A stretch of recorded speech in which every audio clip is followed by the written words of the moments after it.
Resistance is futile. Boldly going where no show has gone before. This is The Week in Geek with David D. Squared and Brian Held. Heard live on News Talk 99.5 WRNO and the iHeartRadio app. Here are your hosts, Brian Held and D. Squared.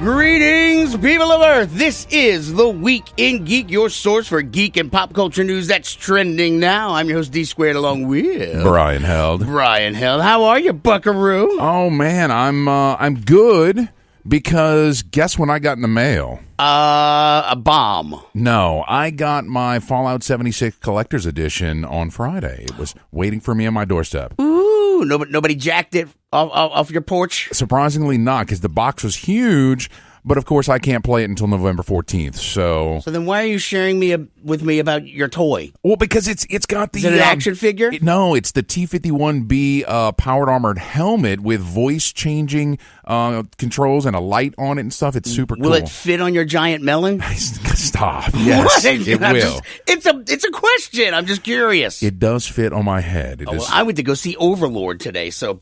on you. Yeah, how was it? All right, let's lay out the show first. Jeez, before we keep talking about all your bomb packages showing up at your house. As always, we'll open up with top nerd news, and then we have our boy Skungy with his pick of the week. And there's somebody special in there with you, Brian. Absolutely. We have author Claudia Gray with us this week, and she's going to be here talking about some of the things that she's been working on and some of the places she's been and where she's going to be next week. And then, of course, we'll close out the show as we always do with This Week in Geek History. I have a feeling it's a convention somewhere. Yes. All right, but first... This Week in Geek History. We're sending you back to the future! Yes! Oh my God! This Week in Geek History is brought to you by It's Jezebel Geek Johnson, History. Devil's Handmaid by Nancy Hansen. Oh, whoopsie. I'm like, what are you talking about? Audible and iTunes. That was look not at that. the top nerd news. There it is. Wow. And now, is it Friday yet? Stories from around the world. That was 2 days ago. Brought to you by the Viridian So Tea today's Company. Sunday? Find Yes. them on Etsy. Are we talking over the entire intro? Top nerd Probably. news stories. Bunch of damn rookies in this place. All right, what's topping us off, Brian? All right. Well, I think that you wanted to talk about the new Disney streaming service. Of course, it was announced it's going to come online in late 2019. But I think, were you excited about the announcement for Loki? I don't have a man crush on him or nothing like you do, but I mean, I like him. Come on, it's Tom Hiddleston. I mean, Right. yeah. I don't want to hump his leg, but I mean, look, it should be interesting. I mean, I find him more interesting than Thor. Okay. Well, I mean, so that there's that. well, he did tweet out, Loki, more stories to tell, more mischief to make, more to come. And he doesn't use Twitter a whole lot, so that's four sentences. That's quite a lot. That would be something at least relatively interesting with all the Star Wars stuff coming out, though, too. I mean, it's more content that at least it's not just. I mean, he's going to be in it, right? Yeah. I mean, because he's the one tweeting it out. So I mean, that's better than just like an offshoot or a cartoon with his voice in it. I think it'd be much better to see live action Hiddleston. You know? Yeah. Well, and of course, I believe that we're getting more Bucky and Falcon in a streaming series that's kind of sort of been announced. I think it's like a cop buddy show. Well, that's kind of what they're talking about. Bucky a little and bit. Falcon. That would be kind of cool. It's like Turner and Hooch. Right. Although, who's the guy who plays Bucky? I can't remember. Sebastian Stan. Sebastian Stan. Yeah, he's kind of not like really confirming I'd hump his anything. Would you? I'd totally hump his leg. All right. And then, of course, the Rogue One series, they announced that. Is that the cartoon one? No. Jeez, I'm losing track of all the stuff. See, CBS, take note. Stop doing all this crappy Star Trek stuff and all these stupid, like, cerebral shows. Give us something good. Yeah. Like this. This Right. is good. Well, I like it. But do you want to see more in the Rogue One kind of vein of things? I'd be cool with that if it has that kind of, like, that war movie feel where it's not just like a romp through space and we're all having fun. I'd like to see more people die in Star Wars. I think that would be pretty damn awesome. So you just have like a Suicide Squad of throwaway rebels, scum, and let them all die. I would love that. We saw dead Ewoks at the end of episode 6. Was that enough? Not enough for you? Nobody cares about dead Muppets. Claudia, you had your hand up, Claudia. Yeah, I'm super excited about the Rogue One series. Not only, I liked Cassian Andor and I'm interested, but to me, this also means more Mon Mothma, who is like the biggest character in Star Wars we know nothing about. Fair enough. And hopefully, if they can negotiate with Jimmy Smits, more Bail Organa, which is another thing I would like to see a lot more of. And they would be very natural characters to be in that. I don't know whether or not that's happening, but it's hard to imagine they wouldn't show up, right? Yeah, no, you're right. They probably should be in there. I don't know. There was a running joke back when we used to play Star Wars tabletop. My character was Major Austin Blaze, and I could never get in trouble. Never. And so everybody was saying that I was sleeping with Mon Mothma. Oh, so nice. There's your backstory. Let's find out about Austin Blaze. Oh, jeez. Well, that'll be late 2019 that we're going to start seeing some more information about that. The question is, how much is it, though? How much is it going to be? That hasn't been announced yet. That's going to say it all right there. I mean, the price point is really going to dictate how much it's going to be worth. I mean, if it's going to be in the Netflix range, like $8.99, $9.99, something like that, dude, I'd be all in. I would be all in. But if it's going to be something more like you're buying like an HBO series where you're spending like $25, $35, that's going to be hard. That's going to be a hard sell. Well, this is premium content, Dave. It is, but is it $20, $30 premium content? We don't know yet. They're working on it. Look, speaking of streaming services, I put this article in here just for you. Oh, you're so sweet. Right, Funimation reveals over 300 English sub animes are coming to its service. Now, you are behind. Why would you put that in there for me? Because you're behind on anime. You need to catch up. Oh, right? Says the guy who's totally caught up on anime. I'm not throw me under the bus, pal. I've seen Akira, right? Have you? Yes. Okay. Wow, is that the levels we're setting the bar there? No, I mean, have you seen all of Attack on Titan? Not all of it. No, see, I have, so suck it.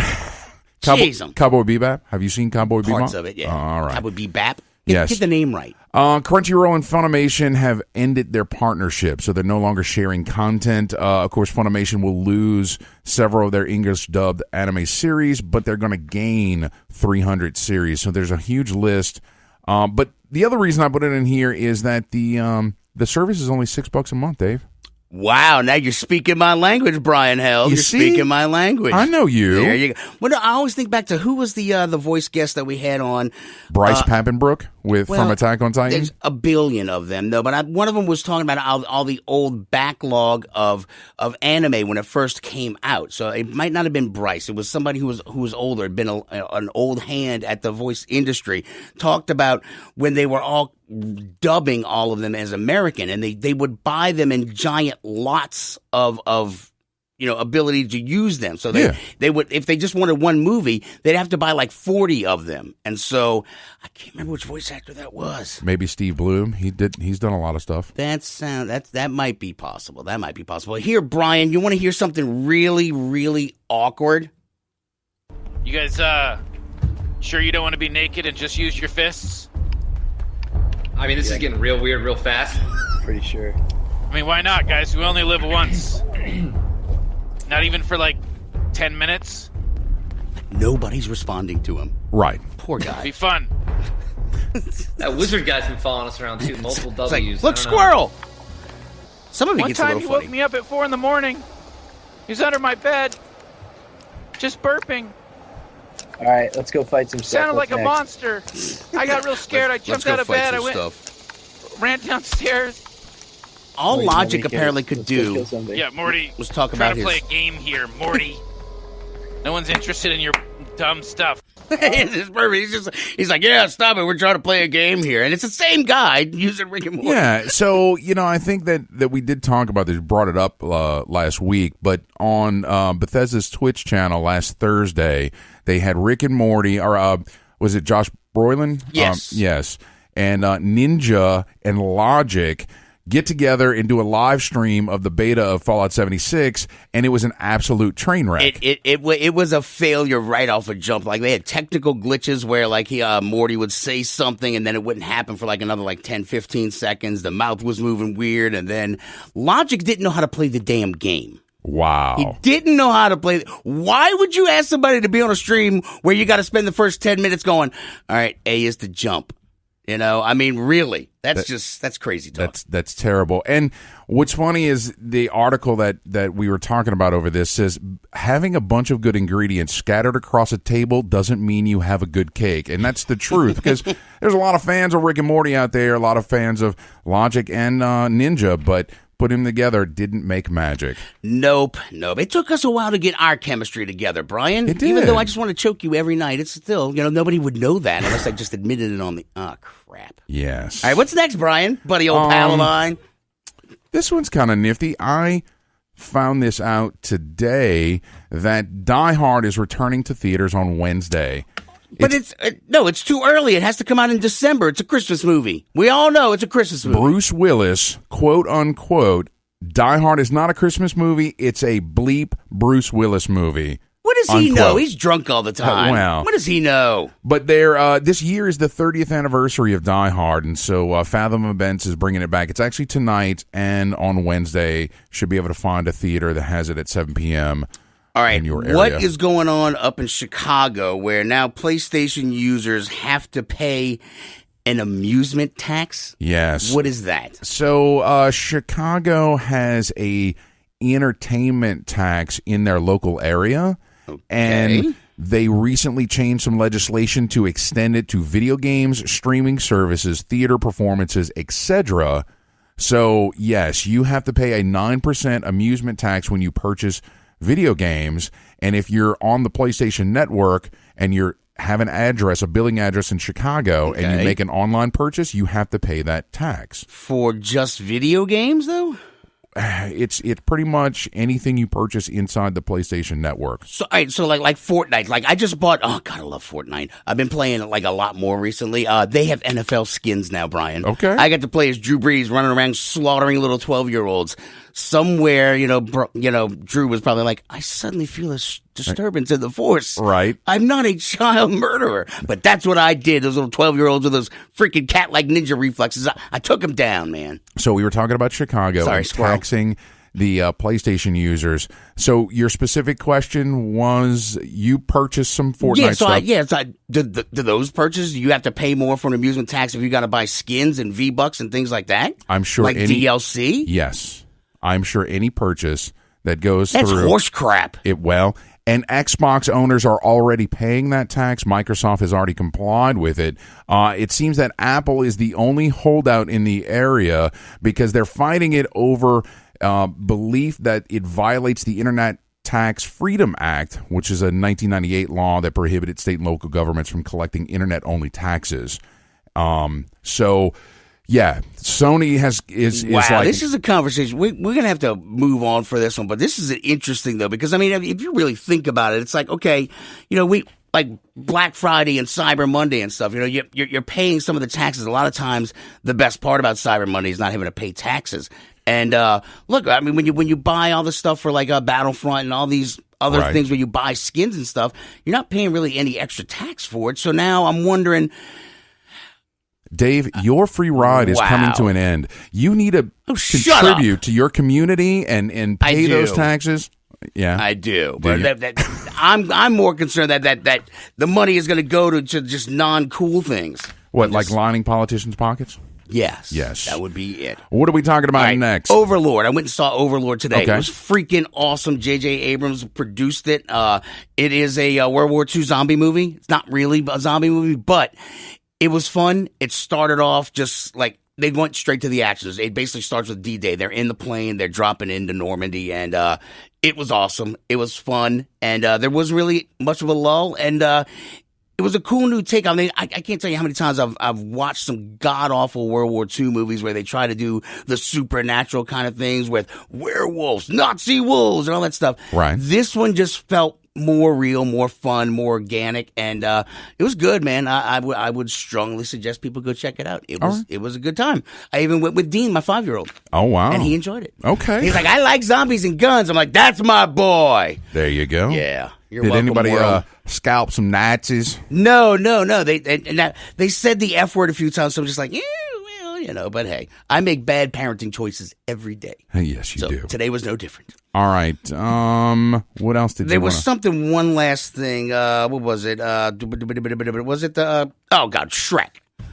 Oh, yeah. Where's the sounder? Here it comes. Reboots?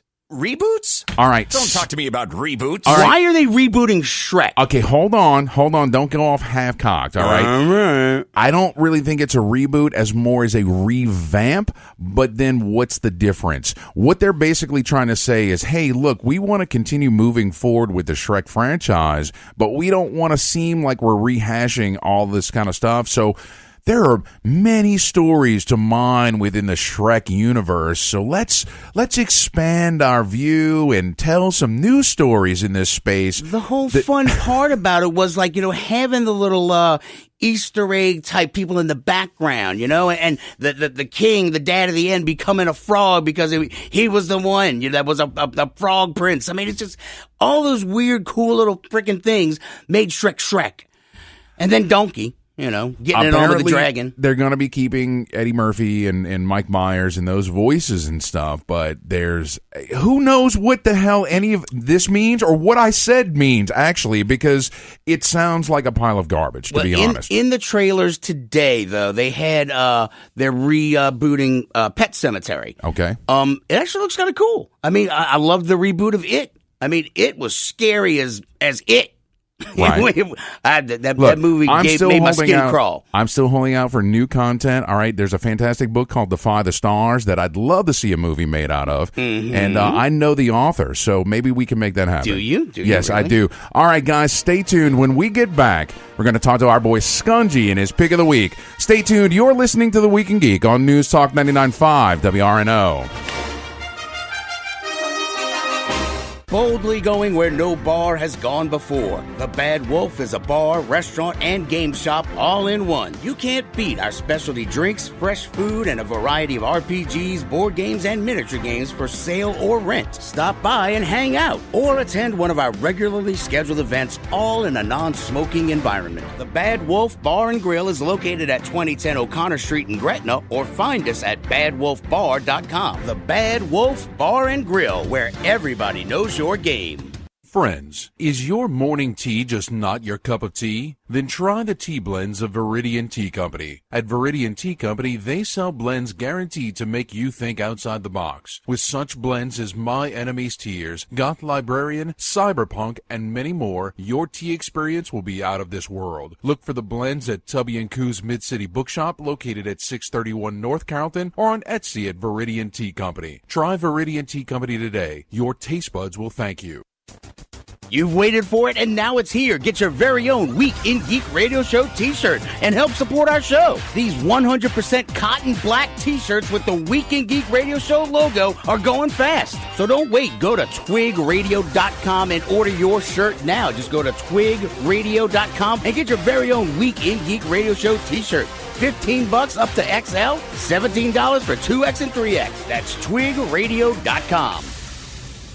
Mata Hari, Agent H-21 is a spy fiction short story anthology about the famous dancer, seductress, and spy from World War I. Mata Hari, Agent H-21, published by Pro Se Productions, has 7 rip-roaring adventure tales about the world-famous super spy that features her battling her enemies by using any weapons at her disposal. Mata Hari, Agent H-21 is available for purchase in ebook and paperback formats on Amazon.com.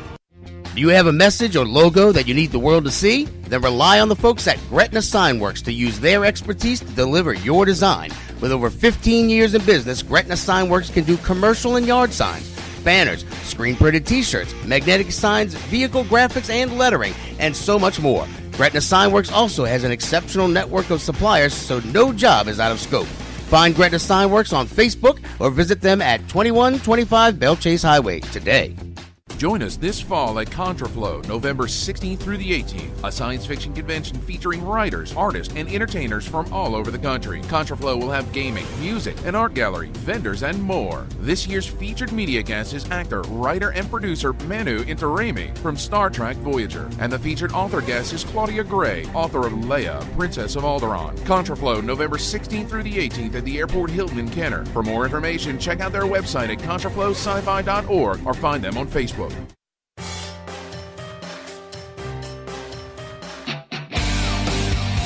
My name is Optimus Prime, and you are listening to Starscream here, and you are listening to The Week in Geek. Call me Lord. Welcome back into The Week in Geek, your source for geek and pop culture news that's trending now. I'm D Squared with Brian Held. All right, Brian, it is your most favoritist time of the show. Yes. I am not what you would call a handsome man. Skungy's Pick of the Week is brought to you by GameStop and ThinkGeek.com. Skungy's Pick of the Week. He might be an idiot savant. Woohoo! Skungy, what's shaking, bacon? Not a whole lot. I'm dying to go see that new Overlord movie, man, because it reminds me of your old D&D campaign. I know, dude. That was fun times, man. Running a World War II Nazi killing with zombies and werewolves. Good times, good times. All right, Skungy, what are we talking about today? All right, I got a twofer. First one I got is DC Villains. Oh, is that the Lego one? Lego DC Villains. Yeah. So it's now, I'm going to be honest with you. I've reviewed, as you know, a lot of Lego games on this show. Uh-huh. So, is it anything new? Well, yes and no. So, it's got a great plot. It's got a really good story to it, which is, basis of any game. Ideally, that's the basis of any game. Yeah, it basis any game. But the thing is with this new Lego game, it's got a couple of new things that's brought to the table. Number one, it's all about the villains. They have like an imposter Justice League that like take over the Justice League and start doing like villainous things throughout the entire city. So you got that fun, fish out of water plot. But you get to actually create a character for the first time in a Lego game where the created character is actually the main part of the story. So you have that character that you play from the beginning to the end. You can always create your own character in the Lego games, but this is the first time that it's actually a part of the story, and you get them like certain superpowers, and they'll go through. You'll gain more powers as you go through the story. So that's a really cool little addition to it. Okay, cool. It's nice to see when they expand the narrative. Open world, all right.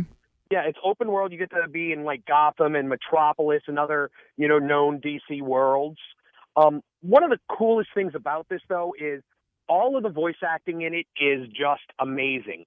So you've got Tara Strong coming back as Harley Quinn. You got Kevin Conroy as Batman, and Mark Hamill is back as the Joker in this game. Yeah, he's the best.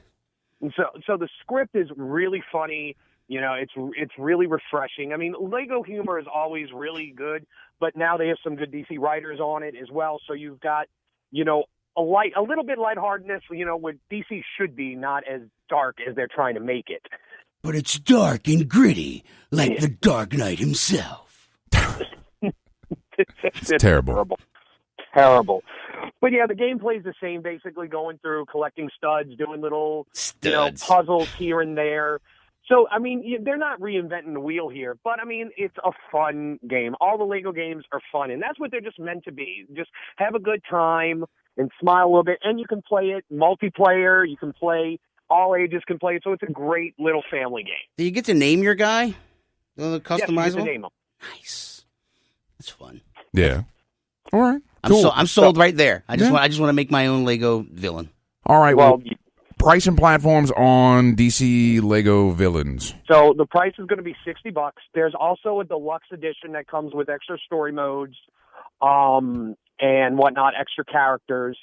That one's $80, but the regular one is $60, and it's basically on everything: in PC, Xbox One, PlayStation 4, and the Switch. All right. And the next game I want to talk about, I actually reviewed it about a year ago, but it is now available physically, and that is Mutant Football League Dynasty Edition. Yeah! Now, I can't tell you how much I've loved that series, and they've revamped it, and it actually plays a lot like NFL Blitz, like the old school arcade game Blitz. It has the commentator from NBA Jam is the play-by-play guy in this game. Oh, cool. All right. Now, I'll give you a caveat. This game has a lot of adult, lowbrow humor in the commentary. I'm in. Like, really lowbrow. Like, sometimes I even went, ugh. That's terrible. Some of them were bad, but this is the Dynasty Edition. Like I said, this came out digitally a little over a year ago. It came out digitally, but now it's available physically on all systems. So, you've got all the extra DLC that's come out throughout the years. There's a Dynasty mode where you can play. It's actually got a little bit of an RPG element to it because you start a team and you're going to have your players, and they start out like terrible. But as you do tasks, like as they complete more passes or do more tackles or kill more players, they gain XP that you can use to improve their stats. Okay, cool. So all the DLC ever come out, the Dynasty Edition, anything else that comes with this special physical release? Well, you get the extra. You're going to get the extra teams as well, including the New Orleans Zombies. What? With their star running back, Alvin Kamara. That's awesome. I'm sold just that. Right there. And all of them are like puns on like different team names. Like there's the Carolina Panzers and stuff like that. The Panzers. That's cool. All right. So it's like all of them are just like, and they have their own stadiums. And it's cool because the field is not like your normal field. They have like fire pits, and like they have a sandworm in one of them that just pops out of the ground and like kills you. Nice. And you're gonna have all these dirty plays, like when you're running, your running back suddenly has a chainsaw on his arm and can like wipe out all the defenders. Hail to the king, baby. It is. They have a shotgun one as well. Nice. Sounds like Blood Bowl. Everything sounds like Blood Bowl to you, Brian. Oh, well. Everything. Well, it's the action of Blood Bowl. It would be what Blood Bowl would be if you actually played it action instead of turn-based combat. Right. At some point, Brian, you're going to inevitably learn about football just through video games. I know more than you give me credit for. All right, price and platforms on the Mutant League Football Dynasty Edition. All right, so it's on PC, it's on Xbox One, PS4, and the Switch, and it's only $30. Oh, wow. Score. That's cool. I like it. The extra content, the physical copy, makes me think so Skungy, did you get your Fallout 76 Collector's Edition? No, mine will come in tomorrow, you lucky. Ooh. Well, maybe you should. We ordered it at the same time. We did. Literally a minute to put apart from each other, and you get yours on Friday. Maybe you should have ordered the PC edition. Well, just like Rick and Morty, you guys should put on your little helmets, take off all your clothes, and just run up and down the streets. I'll video it for you for posterity. One of the things I was confused about. Last time I did that, I got arrested. Yes. I was kind of confused. In the collector's edition, there's a steel case for Fallout 76, and yet there will never be, nor was there in the case, a physical copy of the game. What? So it's to make you feel better about having it, so you can sit there and you can take like one of those Memorex BBRs and you can write Fallout 76 on it and put it in there. Is that what that is? Well, at least they had Fallout themed little green army men. Oh, but they were that you could put on the map and everything, and you can play like a little game with them. Yeah, so there you go. I can't wait to get mine. Yeah, mine should be here tomorrow, and they released the Power Edition early. They said they were giving them out on Saturday, even though the game doesn't officially release until Tuesday night. Right. Okay. Yeah. So, Skungy, you may be unaware of this, but this dropped today. Obsidian Entertainment is the studio behind Fallout New Vegas, Pillars of Eternity. Microsoft. Yes, and inXile behind Wasteland 2 and Bard's Tale 4. Yes, were both picked up by Microsoft over the weekend. Obsidian also made one of my favorite RPGs in the last couple of years, the Fractured But Whole. Yes. And they made the South Park RPGs, right, which were a lot of fun. So, Obsidian is they've done a lot of good stuff. They actually did Knights of the Old Republic 2. Oh, okay. Cool. which was one of the most well-received RPGs of all times. So they're really good at what they do. So I'm interested. I mean, it's kind of a coup for Microsoft to just get exclusive rights to that. It's going to be interesting. Well, and I would hope. Well, real quick, I'd go so far as to say that Obsidian put out the best Fallout game that ever came out, and that's New Vegas. You're a big fan of New Vegas. I know that. Yes. I'm just hoping. Here's the thing. I hope that Microsoft takes advantage of having them, because when they acquired Rare years ago, and everybody's like, oh my God, Rare is one of the best developers out there, and they really have yet to make a solid hit with Rare since they acquired them. So hopefully that's not the same case. Well, hopefully they'll let them do what they do best and leave them alone. All right, Skungy, you know what time it is, right? It's time for me to be fired. Yes, get out of here, man. All right, guys. Contraflow. Yes, we'll see you at Contraflow next weekend. Are they having a room for GameStop and all that? Yeah, we're going to have a GameStop room. We're going to have VR demos. We're going to have the new Apollo Creed boxing game to demo and everything like that on the VR. Because GameStop helps us. We have to help them, bro. Absolutely. Always take care of your sponsors. Yes, sir. Take us to break. All right, Skungy, we're only going to partially fire you. We're gonna lay you off. We're going to put you on furlough. I'm on furlough. Yeah. Just like the government. Yep, there you go. All right, get out of here. All right, guys, stay tuned. When we get back, we're going to talk with our special in-studio guest, Miss Claudia Gray. Stay tuned. You're listening to The Week in Geek on News Talk 99.5 WRNO.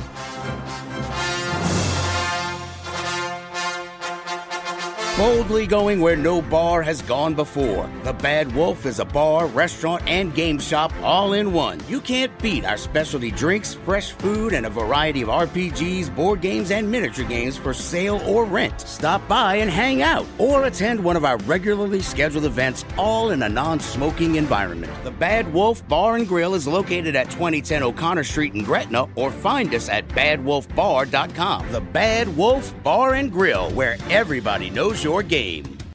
Jezebel Johnston, Devil's Handmaid by Nancy Hansen, is now an audiobook read for you by Brian Held. It's a tale of a young girl from Tortuga who disguises herself as a boy and bluffs her way onto a pirate ship, chasing after her one true love, only to find adventure on the high seas.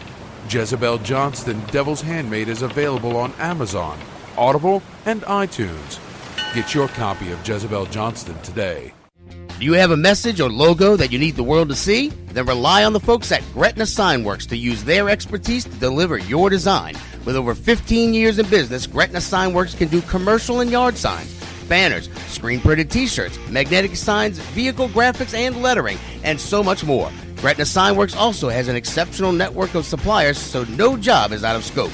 Find Gretna Signworks on Facebook or visit them at 2125 Bell Chase Highway today. Friends, is your morning tea just not your cup of tea? Then try the tea blends of Viridian Tea Company. At Viridian Tea Company, they sell blends guaranteed to make you think outside the box. With such blends as My Enemy's Tears, Goth Librarian, Cyberpunk, and many more, your tea experience will be out of this world. Look for the blends at Tubby & Coo's Mid-City Bookshop, located at 631 North Carrollton, or on Etsy at Viridian Tea Company. Try Viridian Tea Company today. Your taste buds will thank you.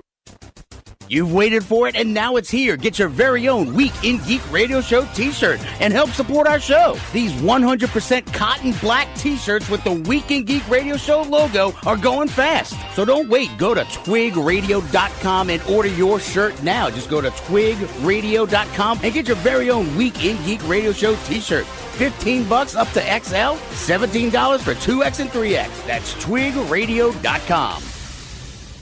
Join us this fall at Contraflow, November 16th through the 18th, a science fiction convention featuring writers, artists, and entertainers from all over the country. Contraflow will have gaming, music, an art gallery, vendors, and more. This year's featured media guest is actor, writer, and producer Manu Intiraymi from Star Trek Voyager, and the featured author guest is Claudia Gray, author of Leia, Princess of Alderaan. Contraflow, November 16th through the 18th at the Airport Hilton in Kenner. For more information, check out their website at contraflowsci-fi.org or find them on Facebook.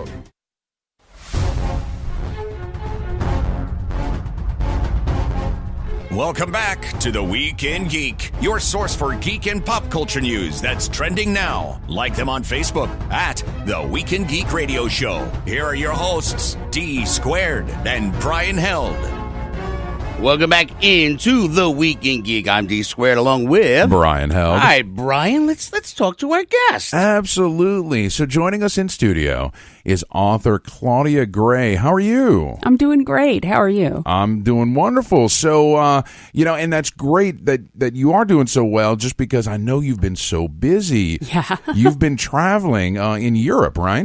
I got to go to Italy just for fun, but then I went to a book festival in Prague, and then there was something in California, and then there was Fargo, North Dakota. Wow. That was all in about 3 months' time. It got really blurry. I'll bet. We were talking about a convention earlier, and you're like, I don't remember which convention it is because they all look the same after a while. Yeah, I know what a lot of convention centers look like, right? But what cities they are in, I cannot necessarily tell you. So some congratulations are in order because we haven't seen you in so long. You won Best Media Tie-In for the Dragon Awards at DragonCon. So congratulations. Thank you.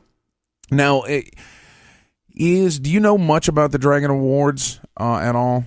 Well, they're voted on by the DragonCon attendees, which, as you and I were saying, is like the same as the population of a small city. Right. You said it was 80-something thousand, but it could easily be 100,000. Yeah, right. I'm wondering because I think I heard something about the possibility of DragonCon looking to maybe replace the Hugos. Yeah, that I did not know. Well, just because there is a lot of controversy around all that stuff. Mm-hmm. So, you have any thoughts about the Hugos or? Not in particular. I mean, I don't think it was this year. I think it was last year, but I was very happy when the internet learned, and I think some of the internet already knew, but the internet learned you don't troll Chuck Tingle. Yeah. You don't do that. Right. You bait that bear, you get what's coming to you. And that guy played them like a Stradivarius. It was amazing. It's good stuff. Look, don't mess with writers because they'll immortalize you in words. It's just you don't do it. I'm married to a writer. I know. So, all right. So one thing you have been working on, and I know we can't talk about it, but you just finished up Master and Apprentice. Yes. For Star Wars. That's going to be the latest Star Wars novel, and you wanted to kind of issue a correction on the dates because the original release date is sometime in February. We don't have another release date, but I believe that it's going to be a month or two after that. Okay. But it's still coming. It's not going to be that long. Hang in there. And the one thing you did say you could mention is this is going to start kind of focus on the Republic, right? Yeah, I can say, Master and Apprentice, it's about Qui-Gon Jinn primarily, and he's Obi-Wan's master at this point. So there's a fair bit of Obi-Wan Kenobi in it as well, even though Obi-Wan's a lot younger than we've ever seen him before. And it's an adventure that is in the Old Republic before anything has really started to go wrong. And people's expectations of sort of relative peace in the galaxy and the omnipresence of the Jedi, none of this has been shaken at that point in time. So it was interesting to get to tell a story set there. I'll bet. No, that's great. Yeah.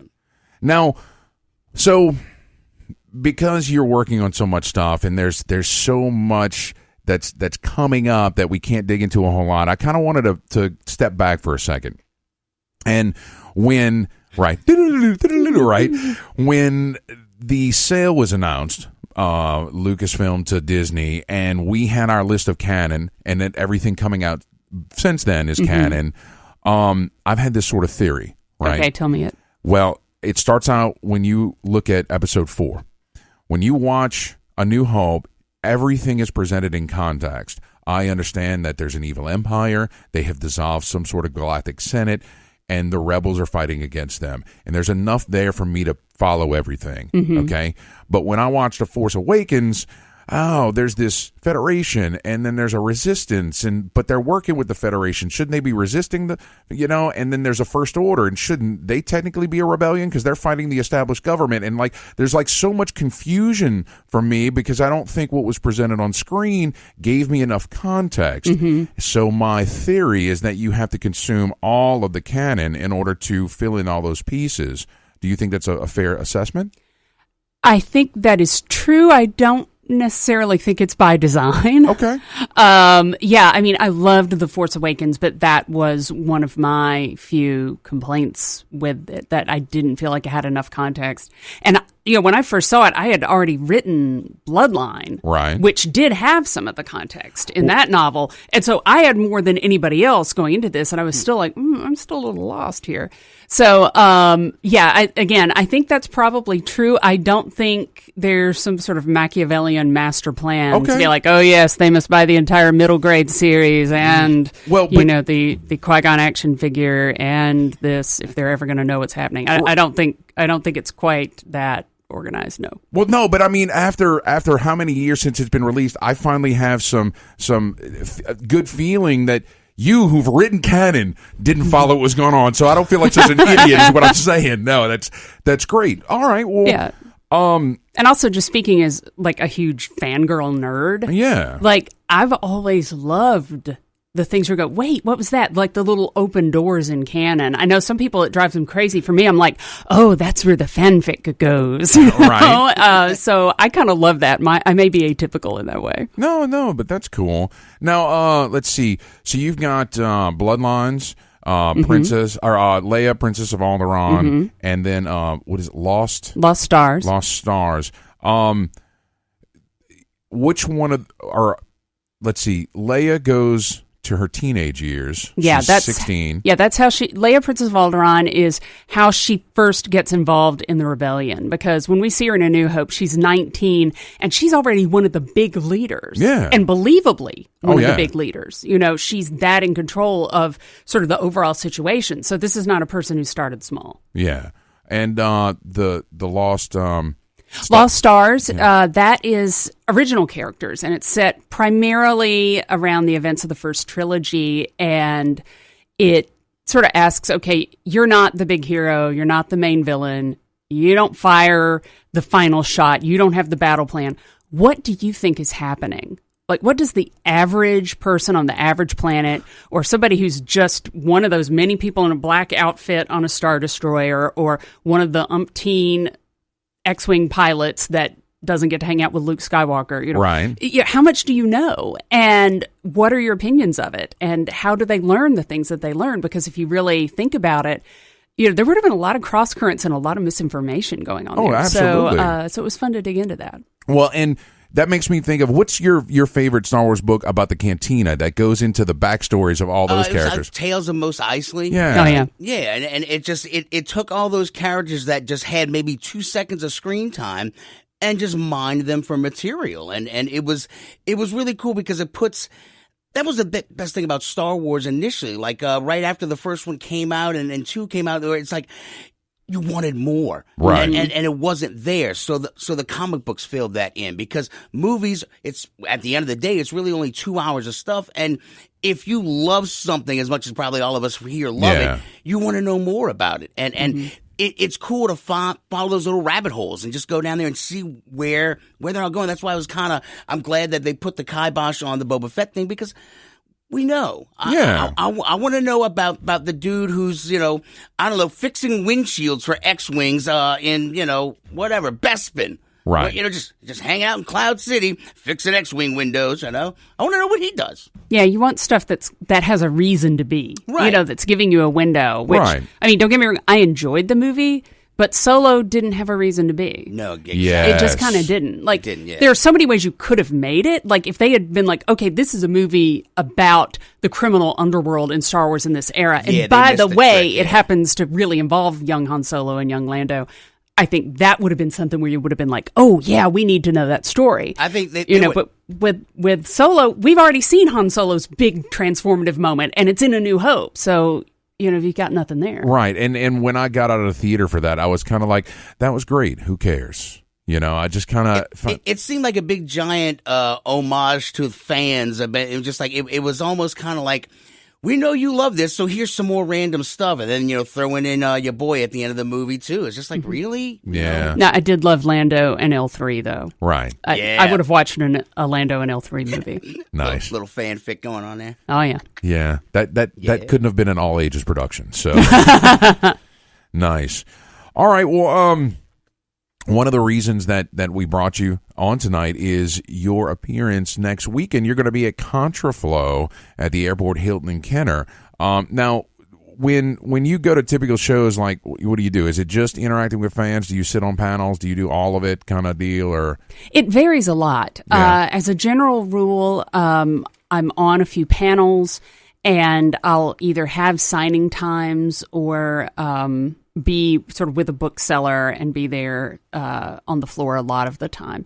I'm not 100% there all the time. Yeah. Just waiting, because then it gets kind of creepy. You know, if you're a writer and you're like, here, look at my books. You know, people just, oh, look, I'm fascinated by the ceiling tiles. Oh, you know, and they go by you. Whereas if you don't only come out, then the people that actually want to see you come over to you. Right. But yeah, and there are usually panels, and those vary a lot in terms of topic and what they are, but that's usually the most fun part. I was about to say, like the panels, dude. Have you ever had people just like keep really poking and prodding at you about more information about the books that you know you can't say anything about? Where it's just like, you know, do you not get it? I can't reveal this right now. Not too much. Really? That and I'm at this point I'm pretty good at slithering out of that, I think.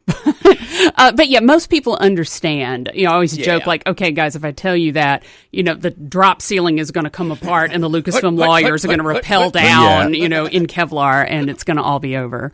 So does it make it hard to sleep at night when you know they're watching you all the time? No. I feel more secure. No. Some guy, like a little eyeball in the window. It's like... Honestly, if I did have some like resistance members guarding the house, that would be a good, but no, that is not one of the perks. Not included. All right, fair enough. So, when do you think we will get an announcement about more information with Master and Apprentice? Man, I do not know. I would be surprised, I guess, if it went further than after the new year that we got a new date. But again, I'm not the person who decides what the date is when the date is announced. I mean, the cover came out, and people were like, hey, have the rest of you guys seen Claudia Gray's cover? I was like, I haven't seen Wow. it. You know? All right. But, you know, that was while I was traveling all the time. I'm not at all surprised they didn't, you know. All right, and I know next weekend is your last event for the year. You're taking kind of the rest of the year off. Do you know where you're going to be beyond that? Or next year, I'm pretty sure I'm doing Pensacon again. That's just a great, fun con, and it's one of the few that you can drive to. Yeah. So I like that. Okay.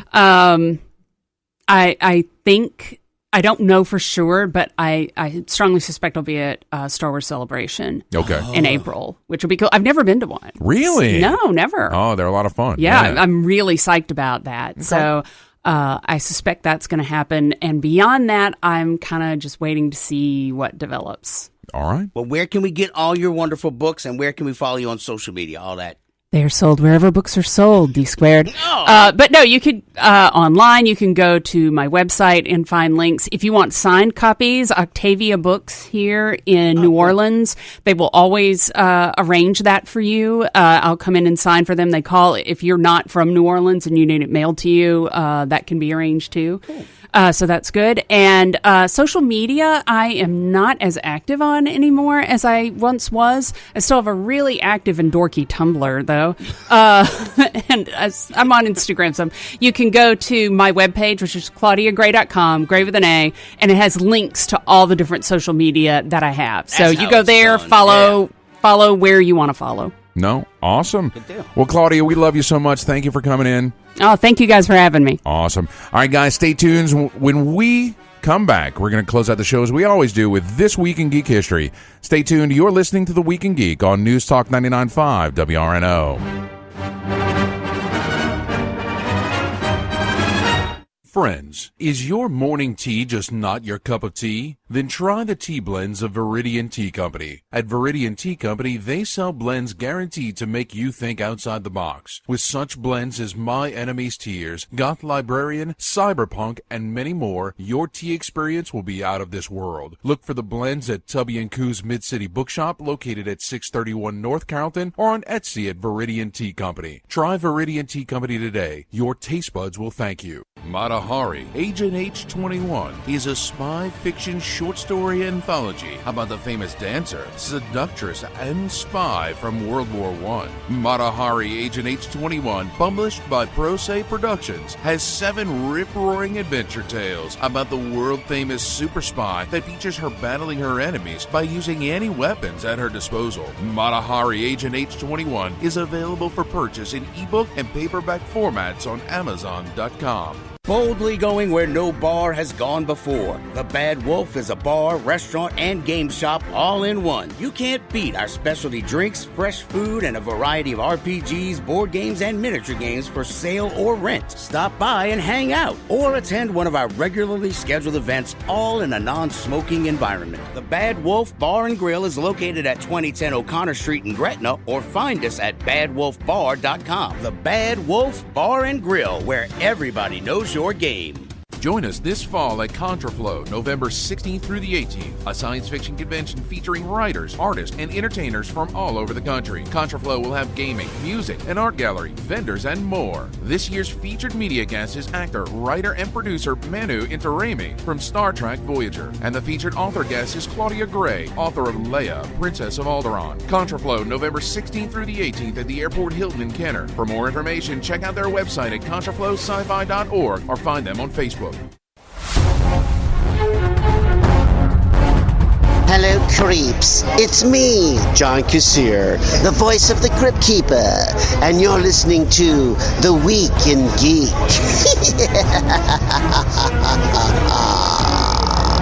Welcome back into The Week in Geek. Now, as always, we strongly urge you to check out the Facebook page, facebook.com/The Week in Geek. Check out our website at twigradio.com. Follow us on Twitter at twigradio and the Instagram's The Week in Geek. Now, Brian, how can people listen to this lovely show? Well, if they want to catch any parts they missed or relive their favorite part again, you can always find us on Spreaker.com or download Spreaker for your smartphone or tablet.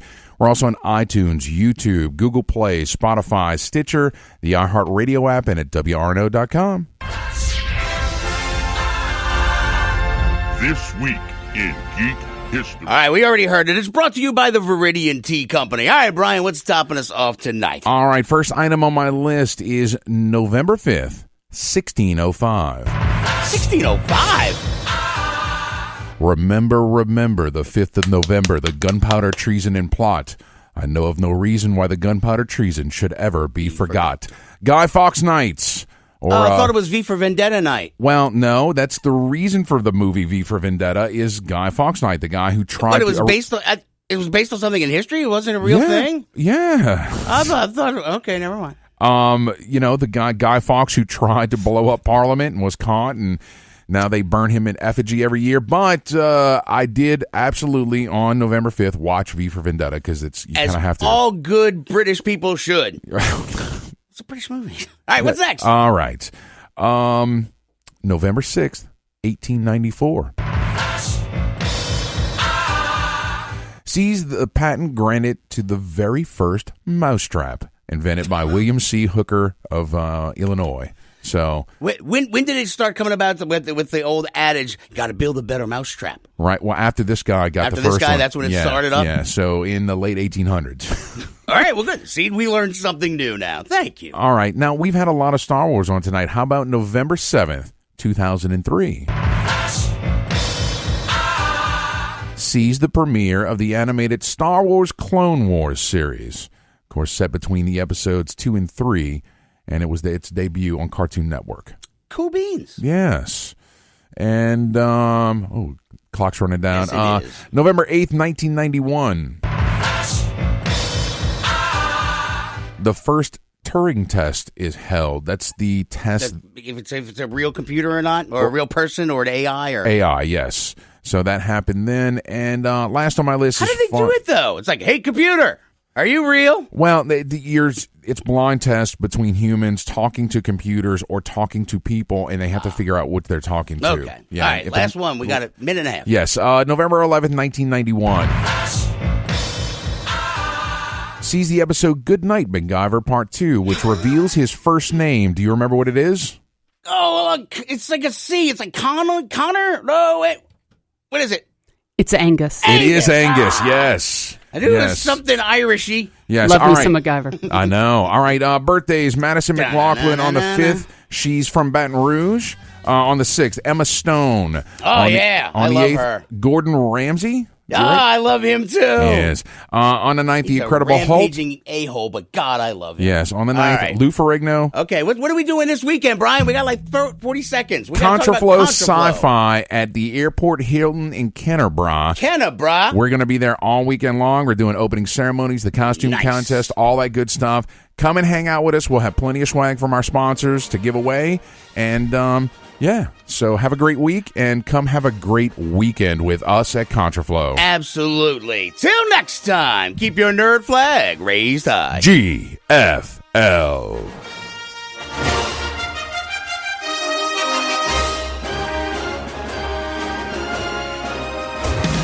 Walton and Johnson, making mornings great on News Talk 99.5 WRNO FM, New Orleans. An iHeart radio station.